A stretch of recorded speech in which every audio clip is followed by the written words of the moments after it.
మహాగణాధిపతయే నమః. ఓం గురుభ్యో నమః. ఓం శ్రీమాత్రే నమః. పరమేశ్వర స్వరూపమైనటువంటి జ్యోతిష, వాస్తు మరియు ఇతర అనేకమైనటువంటి శాస్త్రములను మనకు అందించినటువంటి మహర్షులకి నమస్కారం. హయగ్రీవ హయగ్రీవ హయగ్రీవేతి యోపదేత్తస్స నిస్సరతే వాణి జనుకన్యా ప్రవాహవత్. అరుణాం కరుణాతరంగితాక్షీం ధృతపాశాంకుశపుష్పబాణచాపాం అనిమాదిభిరావృతాం మయూకైః అహమిత్యేవ విభావయే భవానీం. శ్రీమాత్రే నమః.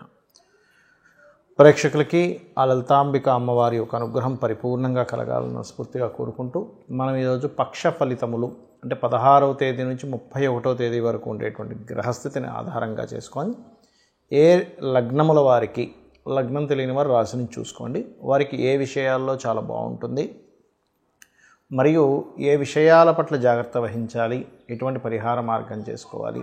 అది కాకుండా మనకి ఈ పక్ష ఫలితాల ఎండింగ్ నుంచి ఉగాది ప్రారంభమవుతుంది. ఉగాది నుంచి ఈ కొత్త సంవత్సరం శ్రీ విశ్వవసు నామ సంవత్సరంలో అన్ని విధాలా బాగుండాలంటే ఏ నియమాలు పాటిస్తే అందరికీ బాగుంటుందనేటువంటి విషయాలు చెప్తుంది నేనైనప్పటికీ కూడా చెప్పిస్తుంది సాక్షాత్ లలితామ్మవారిగా భావిస్తూ ఒక్కొక్క రాశి గురించి, ఒక్కొక్క లగ్నం గురించి తెలుసుకుందాం. ధనుర్లగ్నము ధనస్సు రాశి. ధనస్సు వారికి కనుక చూసుకున్నట్లయితే మీ యొక్క రాశ్యాధిపతి శుక్రరాశుల్లో ఉన్నందుకు కొంత ఇది వ్యాపార లాభాలను ఇస్తుంది. రుణము కోసం చేసే మీ యొక్క ప్రయత్నం ఫలిస్తుంది. దీని మూలంగా రియల్ ఎస్టేట్ రంగాల్లో ఉండేటువంటి వారికి, సాఫ్ట్వేర్ రంగాల్లో ఉండేటువంటి వారికి కాస్త ఈ సమయం, ఈ పక్షం చాలా అనుకూలమైనటువంటి పక్షంగా చెప్పుకోవాలి.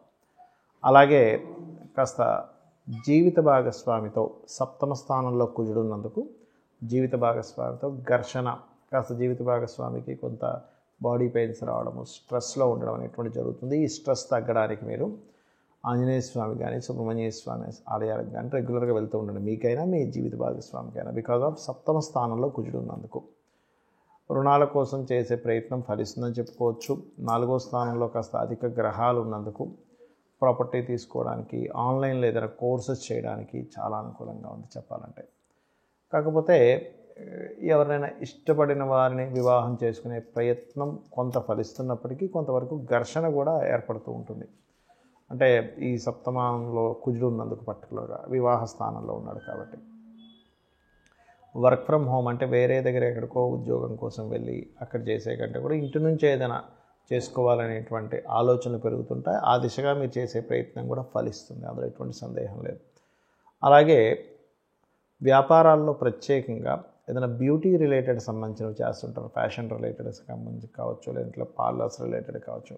అటువంటి వ్యాపారాలు మీకు చాలా బాగా యోగిస్తాయి, గుర్తుపెట్టుకోండి. ఇక మీరు చేయవలసినటువంటి దేవత ఆరాధన ఏమిటి చూసుకున్నట్లయితే ఎక్కువగా లక్ష్మీ నరసింహస్వామి యొక్క ఆరాధన చేయండి. మరియు రాహు యొక్క ప్రభావం 4వ స్థానంలో ఉంది కాబట్టి మనసు మీద ఎక్కువ ప్రభావం పడుతుంది మీకు. ఇప్పుడు ఆ టైంలో మీరు ఓం అష్టమీ చంద్ర విభ్రాజ అలికస్థల శోభితాయ నమః చేసుకోండి, అన్ని విధాలు బాగుంటుంది. మనకి ఈ పక్షం ఎండింగ్ నుంచి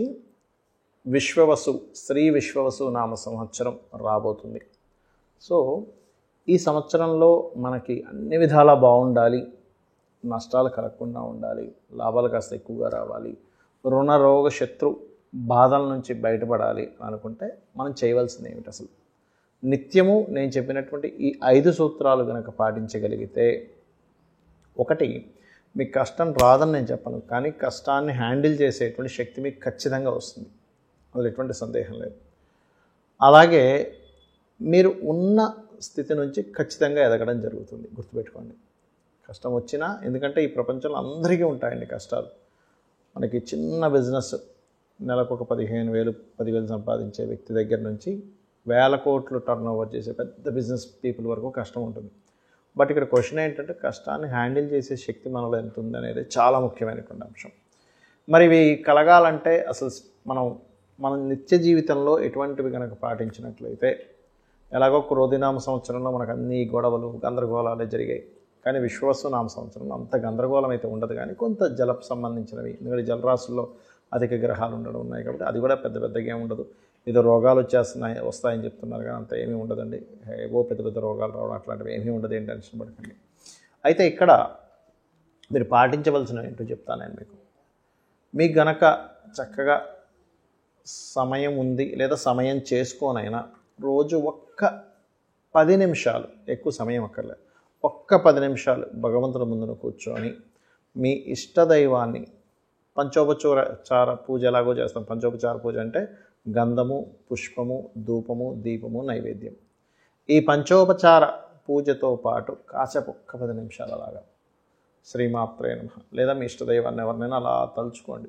అది ఎలా అంటే ఎంతో ప్రేమగా, మరొకటేం లేదు. అంటే ఇలా చేయడం వల్ల ఏమవుతుందంటే మీకు ఫస్ట్ పాయింట్ నెంబర్ 1, మీరు ఏదైతే హ్యాండిల్ చేయలేము, ఇది చాలా కష్టంగా ఉంది అని అనుకునేటువంటిది మీరు చాలా ఈజీగా డీల్ చేయగలుగుతారు. కారణం, మీరు ఎప్పుడైతే కంటిన్యూస్గా మార్నింగ్ అండ్ ఈవినింగ్ ఒక 10 నిమిషాలు 15 నిమిషాలైనా సరే ధ్యానం చేయగలుగుతారు, ఒక నామస్మరణం చేయగలుగుతారు, ఖచ్చితంగా మీకు చాలా చిన్న విషయంగా కనిపించడం స్టార్ట్ అవుతుంది. ఒకటి. ఇక రెండవది, మీకు దగ్గరలో ఏదైనా ఆలయం ఉన్నట్లయితే క్రమం తప్పకుండా రోజు వెళ్ళండి. మీ ఇష్టదైవ ఆలయం ఆంజనేయ స్వామి కావచ్చు, సుబ్రహ్మణ్య స్వామి కావచ్చు, ఏదైనా కానీ. ఇంకొకటి, రోజు వెళ్ళగలిగితే గోశాలకు వెళ్తే ఇంకా మంచిది. కనీసం వారానికి ఒక్కసారైనా కర్మకారకుడైనటువంటి శని భగవానుడికి సంబంధించిన రోజు శనివారం నాడు కనీసం వెళ్ళండి. అయితే ఇందులో ఒక్కొక్కరు ఒక్కో రోజు వెళ్ళడం అనేటువంటిది చాలా మంచి ఫలితం ఇస్తుంది. ఎలాగా అంటే మీకు ప్రమోషన్స్ రావాలి, పేరు ప్రఖ్యాతలు రావాలి, ఆదివారం వెళ్ళి గోవుకి చక్కగా గోధుమ రవ్వ తినిపించండి. అలా కాదండి మనసు ఎప్పుడు బాగుండట్లేదు, గోశాలకు వెళ్ళి ముల్లంగి తినిపించండి సోమవారం నాడు. మాటిమాటికి గొడవలు అవుతున్నాయండి, అది భార్యాభర్తల గొడవలు కావచ్చు, చుట్టుపక్కల ఉండే వాళ్ళతో కావచ్చు, బిజినెస్లో కావచ్చు, ఎక్కువ అవుతున్నాయి, ఘర్షణాత్మకంగా ఉంటుంది అనుకునేటువంటి వారు కాస్త క్యారెట్స్, బెల్లము కలిపి తినిపించండి మంగళవారం నాడు. అదేవిధంగా వ్యాపార అభివృద్ధి కోసం బుధవారం నాడు వెళ్ళి గోంగూర పెట్టండి, అక్కడే కూర్చొని విష్ణు సహస్రనామాలు చదవండి. లేదా ఓం ఇంద్రగోప పరిక్షిప్త స్మరతోనా భజంగికాయే నమః అనే మంత్రం చేయండి. గురువారం నాడు కనుక చూసుకున్నట్లయితే మీరు ఏదైనా సంతానం కోసం తప్పిస్తున్నాము, లేనట్లయితే కొంత గురుబలం తగ్గిందని బాధపడుతున్నాము అనుకునేటువంటి వారు గురువారం నాడు వెళ్ళి అరటికాయలు తినిపించండి. శుక్రవారం నాడు మీరు చక్కగా తీపి చపాతీలు కానీ, అంటే తేనె పూసిన చపాతీలు, ఒక 3 చపాతీలు నూనె వేయకుండా కాల్చిన చపాతీలు గోవుకు తినిపిస్తూ మీరు ఓం సంపత్కరీ సమారూఢ సింధుర వ్రజ సేవితాయే నమః, మన సంపాదన అంటే ధనం కోసం ఇబ్బంది పడుతున్నాము, సంపాదన సంబంధించినటువంటి ఇబ్బందులు ఉన్నాయనుకునేటువంటి వారు అలా చేయొచ్చు. లేదు వివాహం అవ్వట్లేదు అనుకునేటువంటి వారు అదే చపాతీలు తేనె పూసి తినిపిస్తూ ఓం కామేశబద్ధ మాంగళ్య సూత్రశోభిత కందరాయే నమః అనే మంత్రం చేసుకోవచ్చు. సంపద కోసం ఏంటంటే ఓం సంపత్కరీ సమారూఢ సింధుర వ్రజ సేవితాయే నమః.